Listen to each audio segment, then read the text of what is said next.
Okay, welcome to today's explainer. So picture this. You embark on an absolutely exhausting, multi-country travel marathon just to break a live streaming world record. You reach what you think is the finish line, completely drained, only to discover a totally unexpected geographical quirk that extends your journey even further. I mean, it sounds like a movie plot, right?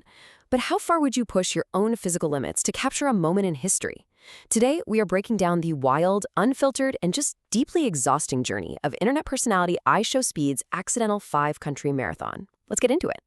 15. That is the number of hours he had been continuously live streaming when the climax of this whole thing unfolds.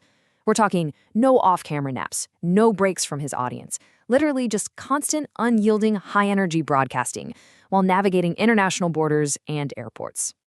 And the physical toll? Absolutely staggering. 17,400. That's how many steps his fitness tracker logged as he sprinted through airports, explored foreign streets, and pushed himself across multiple countries. And remember, this was all before even touching down on what was supposed to be the final island of this historic stream. All right, Section 1, the world record stream, arriving at the finish line. So he steps off the plane in St. Maarten, his audience is watching live, and he truly believes he has successfully reached his fourth and final country for the day. But to understand the weight of this arrival, we really have to look at the grueling timeline leading up to it. At the 11-hour mark, severe exhaustion had already set in. I mean, he was wiped. By hour 12, he finally lands, but instead of heading straight to a hotel to crash, by hour 13, he is out exploring the city. He is driven entirely by adrenaline and the relentless demands of a live audience. The chaotic energy of the stream is captured perfectly in this moment when he says, "I've been live for 11 hours. I'm racing on rocks. I don't even get grass." Incredibly, despite his deep fatigue upon landing, his production team and the live chat were actually trying to organize a stunt where he would race an airplane on the airport runway. Yeah, an actual airplane. He's exhausted, he's frustrated about the running conditions, but he's still wildly willing to entertain the absurd challenge.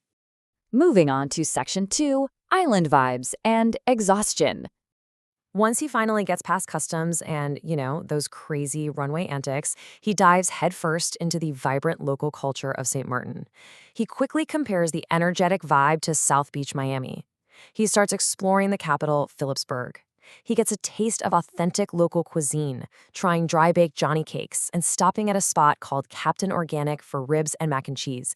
He was so blown away by the food that he rated it a flawless 10 out of 10. And all of this was set against the backdrop of a massive, thumping local carnival that pulled him right into the action. But listen, adrenaline can only mask fatigue for so long, right? He makes this incredibly raw admission to his viewers. He says, "My body kind of shut down. I am on 10%. It's such a stark contrast to the high-energy carnival atmosphere surrounding him.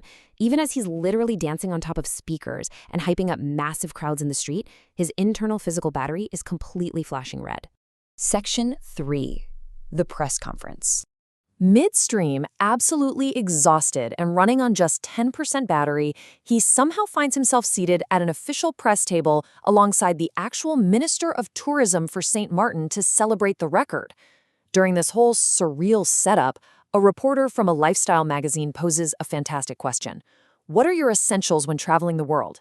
It's a great question because it lets us pivot directly into the actual mechanics of pulling off a massive multi-country real-life stream.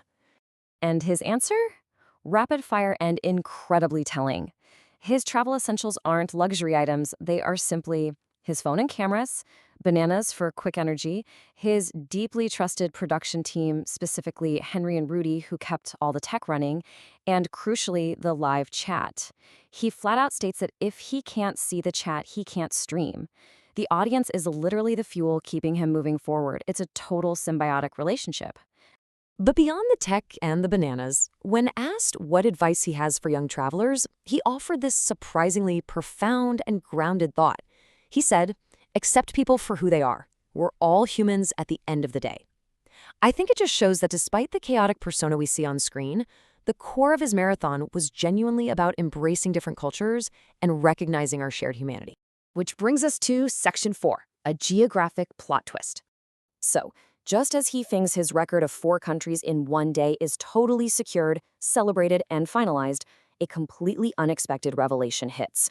A local casually mentions the island's unique layout, and he responds in just genuine shock. Wait, so there's a Dutch and French side?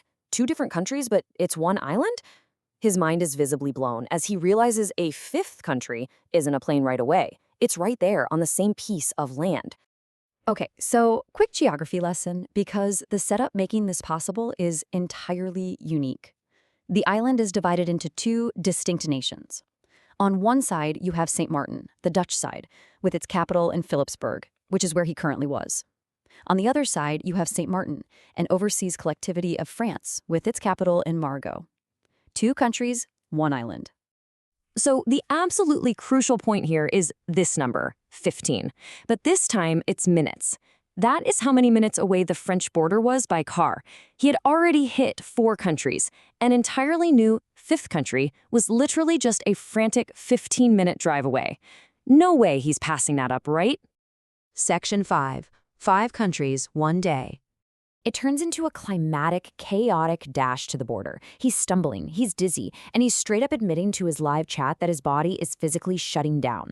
But he piles his team into a vehicle and yells at the driver to head to the French side. This quote right here is everything you need to know about his sheer mental willpower. Just because my body shut down, I'm still good mentally. Let's make it 5, baby. He absolutely refuses to quit. He tells his chat that as long as your mind is there, you can push your body further than you ever thought possible. And finally, the triumphant moment arrives. The car pulls up to the borderline. He forces his exhausted body out of the vehicle, physically setting foot on the French side, St. Martin. It's no longer just a digital milestone or a fun idea. He physically crosses the line to secure an unbelievable 5-country travel marathon in a single day. And honestly, how else could he conclude this monumental 15-hour narrative arc with his explosive signature celebratory shout, "Sui"? It is the ultimate release of energy, the final almost absurd spark from a battery that had been running on completely empty for hours. So, as we wrap up this explainer, I really want to leave you with this final thought to ponder. We just watched someone push their body to total depletion, yet somehow find the mental resolve to keep going for the sake of a historic milestone. So, what is the farthest you would go to push past your own mental limits? Think about it. Thank you so much for exploring this fascinating journey with me today. And definitely keep that curiosity alive until next time.